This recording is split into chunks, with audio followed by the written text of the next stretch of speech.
Hello साथियों, नमस्कार। आप सभी का दिशा स्टडी में स्वागत है। चलिए हम क्वेश्चन नंबर 41 से स्टार्ट करते हैं। ग्रुप डी एग्ज़ाम के लिए अति महत्वपूर्ण क्वेश्चन है। जंग लगी ब्लेड से कट जाने पर हो सकता है। क्वेश्चन ध्यान से सुनिएगा कि जंग लगी ब्लेड से कट जाने पर हो सकता है, क्या हो सकता है। तो हम काफ़ी दिन से पढ़ते आ रहे हैं कि लोहे से लगने पर क्या हो जाता है, टिटेनस हो जाता है, ठीक है ना। तो जंग लगी ब्लेड से कटने पर क्या हो जाता है, कौन सा रोग कहलाता है, टिटेनस हो जाएगा। इसमें साथियों 41 का यहाँ पर सी ऑप्शन नंबर राइट हो जाएगा। आइए क्वेश्चन नंबर 42 पे चलते हैं। क्वेश्चन नंबर 42, आपका क्वेश्चन नंबर 42 क्या कह रहा था, ध्यान से सुनिएगा। क्वेश्चन नंबर 42, निम्नलिखित में से कौन सी बीमारी महामारी का रूप लेती है। तो महामारी मतलब जो भी बीमारी फैलती है, ठीक है ना। जैसे हैजा भी आपका क्या हो जाएगा, महामारी का रूप लेगा। फ्लेग भी महामारी का रूप लेगा। बर्ड फ्लू भी महामारी का रूप लेता है। लेकिन साथियों यहाँ पर आप देख रहे हैं एनीमिया देखिए महामारी का रूप नहीं लेता। एनीमिया जो है ये ब्लड की कमी से होने वाला रोग है, ठीक है ना, एनीमिया रोग। तो यहाँ पर आपका ऑप्शन नंबर डी सही है। एक बार क्वेश्चन देखेंगे, निम्नलिखित में से कौन सी बीमारी महामारी का रूप नहीं लेती है। तो यहाँ पर आपका ये हो जाएगा ऑप्शन नंबर डी, एनीमिया आपका करेक्ट हो जाएगा। आइए क्वेश्चन नंबर हम 43 पे चलते हैं। क्वेश्चन नंबर अगर हम 43 देखें तो इसमें सही आपको आंसर बताना है। अब देखिए क्वेश्चन नंबर 43, निम्नलिखित में से किस कोशिका को शक्ति गृह कहा जाता है। यहाँ पर क्वेश्चन नंबर 43 देखिएगा बहुत ध्यान से। निम्नलिखित में से किस कोशिका को शक्ति गृह कहा जाता है, पावर हाउस। तो यहाँ पर क्या हो जाएगा, सूत्र कणिका आप पढ़ते आ रहे हैं। माइटोकांड्रिया जानते हो ना, माइटोकांड्रिया को ही क्या कहा जाता है, सूत्र कणिका। तो यहाँ से माइटोकांड्रिया आप समझते होंगे, तो माइटोकांड्रिया को ही क्या कहा जाता है, सूत्र कणिका। तो इसको पावर हाउस कहा जाता है। तो इसमें आपका 43 का सी सही है। एक बार देखेंगे, निम्नलिखित में से किस कोशिका को शक्तिगृह कहा जाता है। तो यहाँ पर सूत्र कणिका आपका सही होगा। आइए 43 के बाद हम चलते हैं क्वेश्चन नंबर 44 पे। क्वेश्चन नंबर 44 पे हम आ गए हैं। देखिए क्वेश्चन नंबर 44 पर हम आ गए हैं, ध्यान से देखिएगा। क्वेश्चन नंबर 44 अगर देखें, इसमें क्या कह रहा है, शारीरिक कोशिकाओं को प्रक्रिया से विभाजित किया जाता है। शारीरिक कोशिकाओं को प्रक्रिया से विभाजित किया जाता है, मतलब हमारे जो बॉडी है, ठीक है ना, हमारे बॉडी के में जो कोशिकाएं होती है, कोशिका विभाजन किस प्रक्रिया द्वारा होता है, समसूत्रण द्वारा होता है। इसमें आप ध्यान से समझिएगा इस प्रश्न को, इम्पॉर्टेंट है परीक्षा के लिए। तो शारीरिक कोशिकाओं को प्रक्रिया से विभाजित किया जाता है, तो समसूत्रण। जबकि यहाँ पर अर्धसूत्रण की मैं बात करूँ तो ये जनन कोशिकाएं जो विभाजित होती हैं, जनन कोशिकाएं जो विभाजित होती हैं अर्धसूत्रण के द्वारा साथियों होता है, ठीक है। तो यहाँ पर याद रखिएगा, शारीरिक कोशिकाओं को प्रक्रिया से विभाजित किया जाता है तो समसूत्रण द्वारा, और जनन कोशिकाओं का जो होता है वो अर्धसूत्रण द्वारा। तो इसमें ऑप्शन नंबर क्या हो जाएगा, ए करेक्ट हो जाएगा। आइए 44 के बाद साथियों क्वेश्चन नंबर हम 45 पे चलते हैं। 45 पे देखिए, मानव भ्रूण के अंदर विकसित होता है। क्वेश्चन नंबर 45 बिल्कुल बहुत बढ़िया प्रश्न दिया गया है, इसका आंसर बताइएगा। मानव भ्रूण के अंदर विकसित होता है क्या, डिंब ग्रंथि, गर्भाशय, डिंब वाहिनी नली और गर्भाशय ग्रीवा। तो यहाँ पर एक ही चीज़ ध्यान दीजिएगा, जो भ्रूण मतलब जब बच्चों का निर्माण होता है ना, बच्चे जब माता के गर्भ में रहते हैं, जब बच्चों का निर्माण होता है, छोटा रूप होता है बच्चों का, वो क्या कहलाता है, भ्रूण कहलाता है। तो भ्रूण का निर्माण किस में होगा, गर्भाशय में हो जाएगा, मतलब गर्भाशय में भ्रूण विकसित होता है। तो साथियों एक बार में इसको याद रखना कि इसका आंसर क्या हो जाएगा, गर्भाशय में ही भ्रूण का निर्माण होता है। आइए क्वेश्चन नंबर 46 पे चलते हैं। क्वेश्चन नंबर 46 पे साथियों चलें, क्या कह रहा है कि निम्नलिखित में से किस बीमारी का कारण मोटापा नहीं है। देखिएगा, निम्नलिखित में से किस बीमारी का कारण मोटापा नहीं है।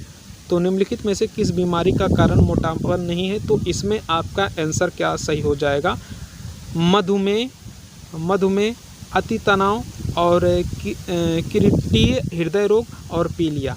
देखिए जो पीलिया है, पीलिया यही इसका आंसर हो जाएगा। निम्नलिखित में से किस बीमारी का कारण मोटापा नहीं है, तो पीलिया, पीलिया आपका करेक्ट आंसर हो जाएगा। ठीक है, 46 के बाद आ जाते हैं हम 47, क्वेश्चन नंबर 47 पे आ जाते हैं।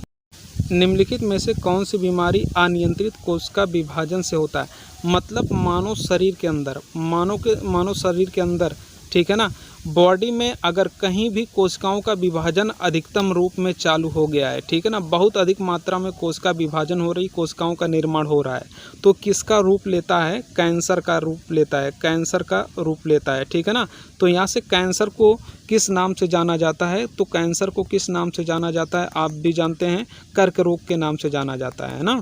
तो यहाँ पे आपसे क्वेश्चन यही कह रहा था कि निम्नलिखित में से कौन सी बीमारी अनियंत्रित कोशिका विभाजन से होता है, तो कोशिकाओं का जब अधिक विभाजन होना चालू हो जाएगा, ठीक है ना, आवश्यकता से अधिक, तो वहाँ पर कौन सा रोग चालू हो जाता है, कर्क रोग। कर्क रोग मतलब कैंसर से संबंधित है। आइए देखिए क्वेश्चन नंबर 48 पे चलते हैं। क्वेश्चन नंबर 48 पे, क्वेश्चन नंबर 48 को ध्यान दें। मानव में कितने रक्त समूह होते हैं, मानव में कितने रक्त समूह होते हैं, तो मानव में कितने रक्त समूह होते हैं, 4 रक्त समूह होते हैं। ठीक है ना, तो इसमें आपका आंसर क्या हो जाएगा, ए वाला। यहाँ पर आपका करेक्ट हो जाएगा, ऑप्शन नंबर पहला हो जाएगा। ठीक है ना, तो एक बार में आप याद रखिएगा, इस क्वेश्चन को देख के सीधा आंसर मार देना है कि मानव में कितने रक्त समूह होते हैं, तो 4 करेक्ट हो जाएगा। आइए क्वेश्चन नंबर 49 पे चलते हैं। 49 पे देखिए प्रश्न बहुत एग्जाम में पूछा गया है। ठीक है, क्वेश्चन नंबर 49 जो देख रहे हैं परीक्षा की दृष्टि से बहुत इम्पोर्टेंट है। बच्चे का लिंग निर्धारण होता है, बच्चों का लिंग जो होता है किसके कारण निर्धारण होता है, पिता से, माता से, पिता और माता दोनों से, माता अथवा पिता से। तो यहाँ पर एक चीज़ समझिएगा, यहाँ पर आपका आंसर क्या हो जाएगा, ए हो जाएगा।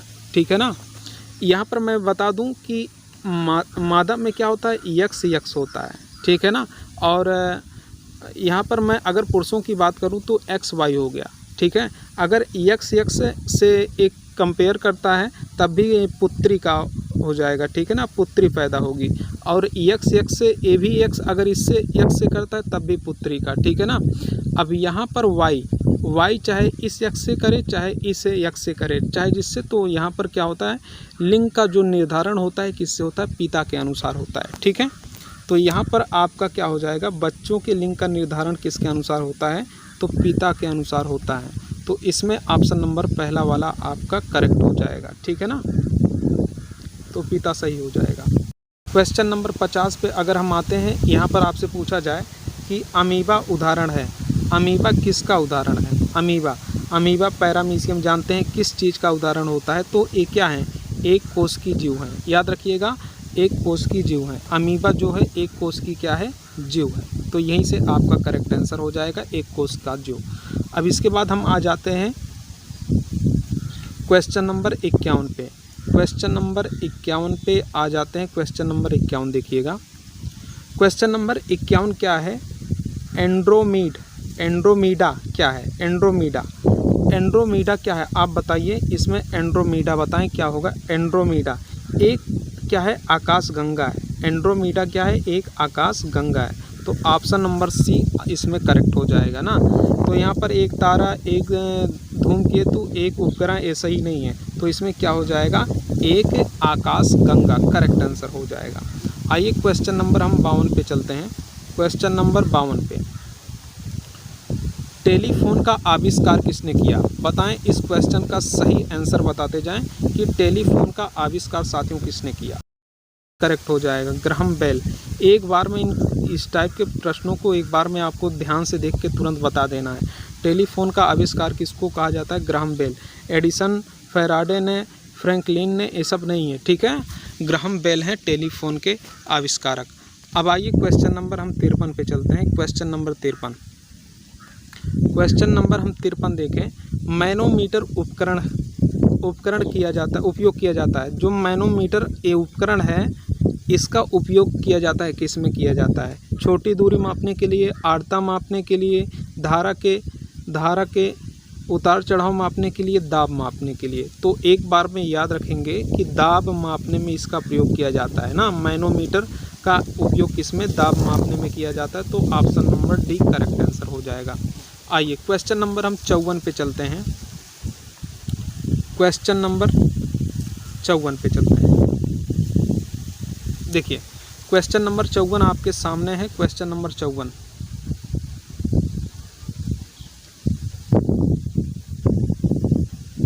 हाँ क्वेश्चन नंबर 54 का सही आंसर बताएं। क्वेश्चन नंबर 54 पे हम आ जाते हैं। निम्नलिखित में से कौन सी इकाई का प्रयोग अति अल्प दूरी मापने के लिए किया जाता है। देखिए क्वेश्चन बहुत गजब का है। कम से कम बहुत छोटी ही दूरी को मापने के लिए किसका प्रयोग किया जाता है। देखिए एग्ज़ाम के लिए ग्रुप डी के लिए देखिए बेहतरीन क्वेश्चन है, इनको आपको करना पड़ेगा। तो इसमें नैनोमीटर ए ऑप्शन आपका करेक्ट हो जाएगा, ठीक है ना। नैनोमीटर सही है, मिलीमीटर नहीं है, डेसीमीटर नहीं है, मिलीग्राम भी नहीं है। नैनोमीटर द्वारा क्या हो जाती है, छोटी छोटी दूरियों को मापा जाता है, छोटी दूरियों को मापा जाता है।